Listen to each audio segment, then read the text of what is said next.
A lot of news today. XRP being adopted, the U.S. government blasting Voyager, Pat Toomey blasting Gary Gensler. So many articles today. It's crazy to go over. All this and more on OG Crypto and NFTs. Welcome, everybody. My name is Troy, and every day, Monday through Saturday, we go over the latest news in crypto assets as well as NFTs. To start off first, hit that subscribe button. Let's get this channel up. I just started it. I got 60 subscribers. I'm going to tell you how many I have, and I want to get to 100 here in the next week or so. Let's see if we can do it. I'm going to bring you the best 5 minutes in crypto and NFTs out there. Let's get right down to it. First article here is from Business Wire. This is incredible. It says Ripple launches on-demand liquidity with SBI remit to accelerate and grow cross-border payments from Japan.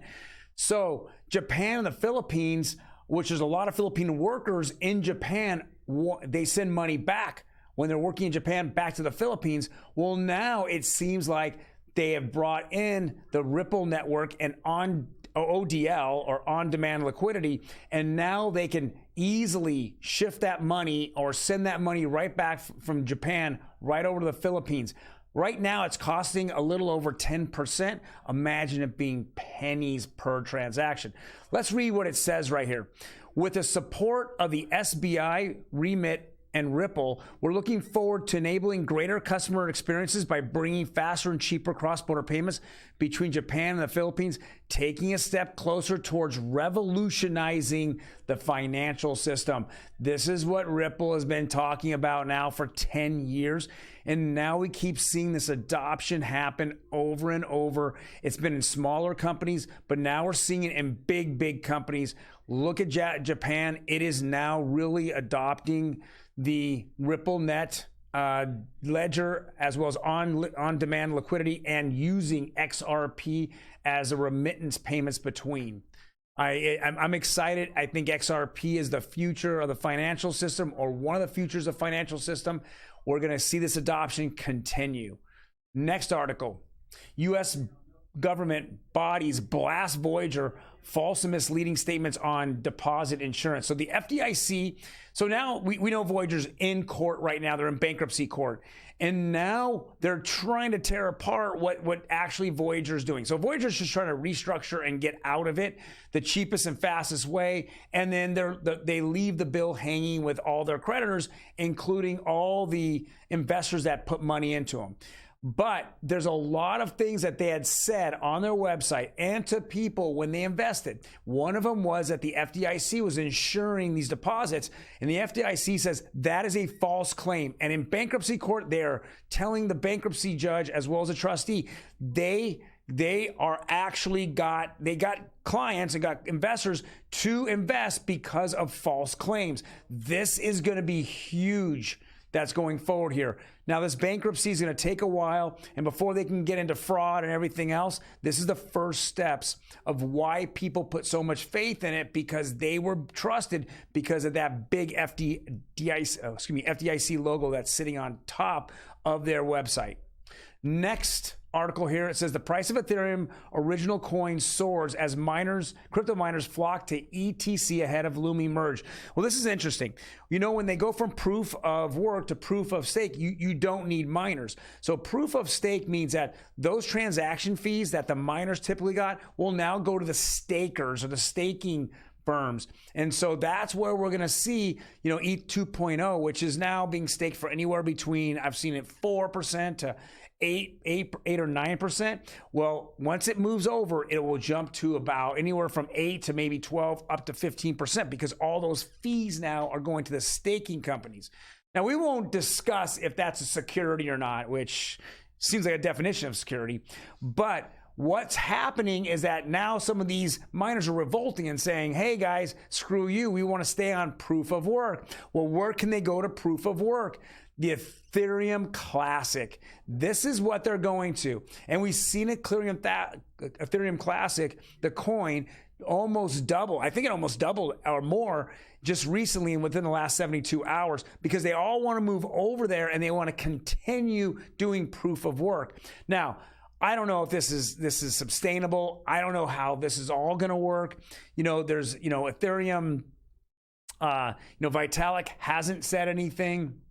Ethereum itself, it just hasn't really given direction on what this is happening. But some of the big miners have already told everyone, hey, we're moving over and we want to collect fees.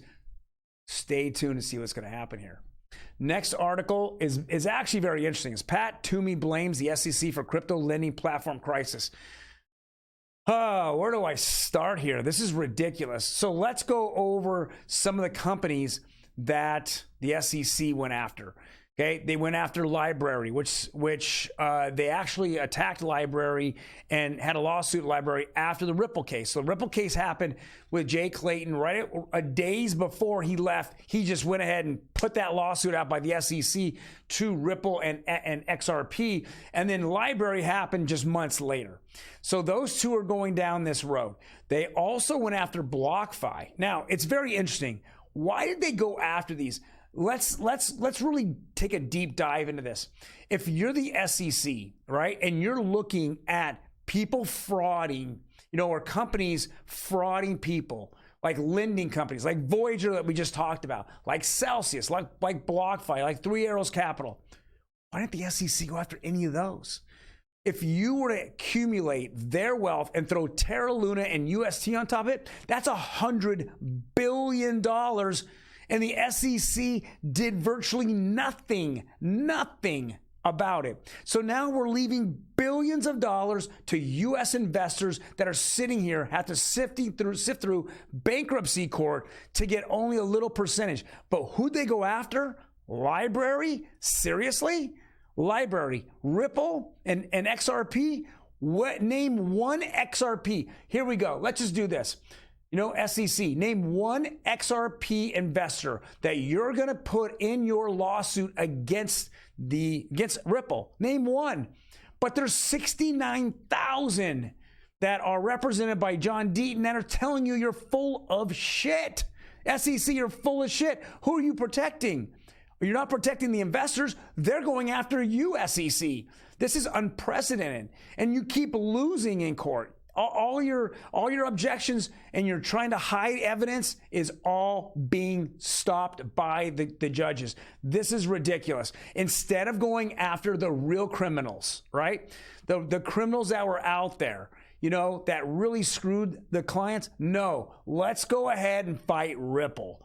This just shows that there's a lot of underlying problems here. They called him, Gary Gensler, or he's hooked into JP Morgan. His money's sitting in Vanguard, right? He's not going after, Ethereum, which, connect the dots. When Ethereum, had his ICO, there was a huge whales that got a lot of Ethereum, and one of those whales that they talk about in theory is JP Morgan. And guess who got the free pass, back in 2018 by the SEC? Ethereum. Look who they're going after, non-Ethereum, coins. Well, who was Ethereum's greatest threat? It was Ripple and XRP. Why are they going after non-Ethereum assets? The only Ethereum asset they've been going after, and they've named them in this lawsuit with this lawsuit with these people at Coinbase that had done insider trading, was LCX, and they use an Ethereum-based coin. And guess what? The only reason they're going after them, as we understand it, is that Monty Metzger, of the CEO of LCX, he came out and said, F you, maybe I shouldn't do that, F you, JP Morgan, because they are building a better system than what JP Morgan is. So it's funny how of the 25 tokens that were in this whole ring on Coinbase, right? This insider trading, why would you only go after 9? And of the 9, only 1 is Ethereum based.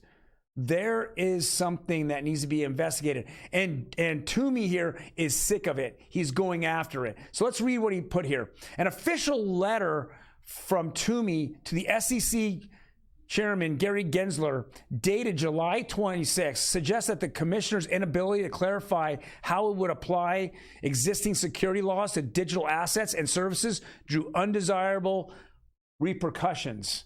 As Toomey writes, companies could have adjusted product offerings accordingly, preventing investors' losses today. The SEC would have been free to focus on enforcement efforts on the worst actors.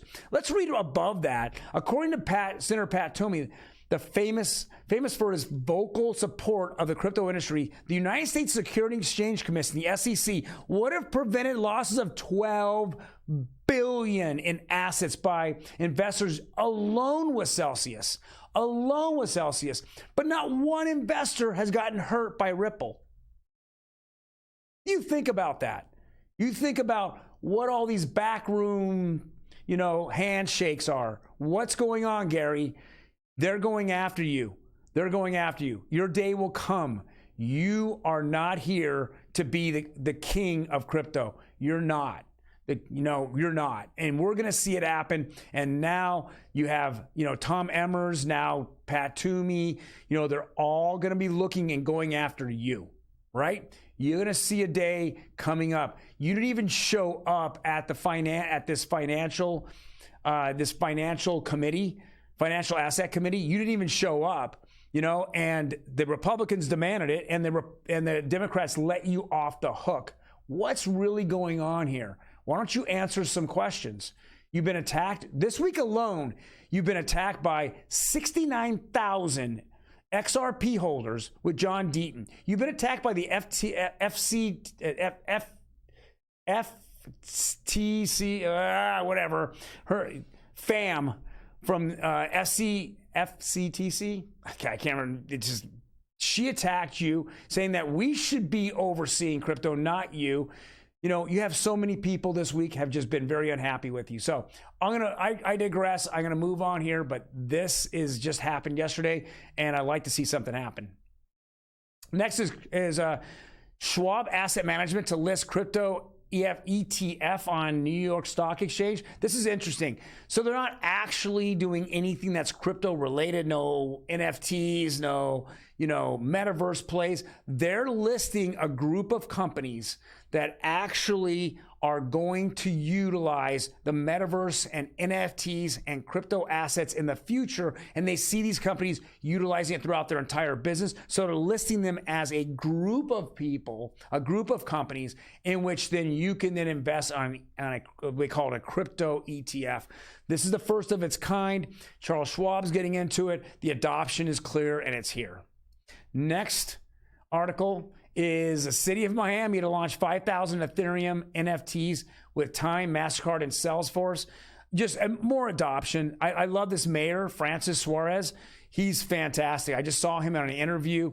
He actually had, they had the largest increase in taxes over, the amount of money through taxes that came into a city, and he lowered property taxes for his city. Who does that? Who does that? And California wants to have people leave Florida and come to California, the heaviest tax, heaviest tax state in the United States. It's ridiculous. It's ridiculous. Love it. Francis Suarez, keep going, keep killing it. I can't wait to see these 5,000 NFTs. I might purchase one myself. Next article. MTV will present an award, Best Metaverse Performance. We have arrived. You understand, if you make it on MTV, you can make it everywhere. Guys, you have a fantastic day. I will see you next week on Monday. You guys take care.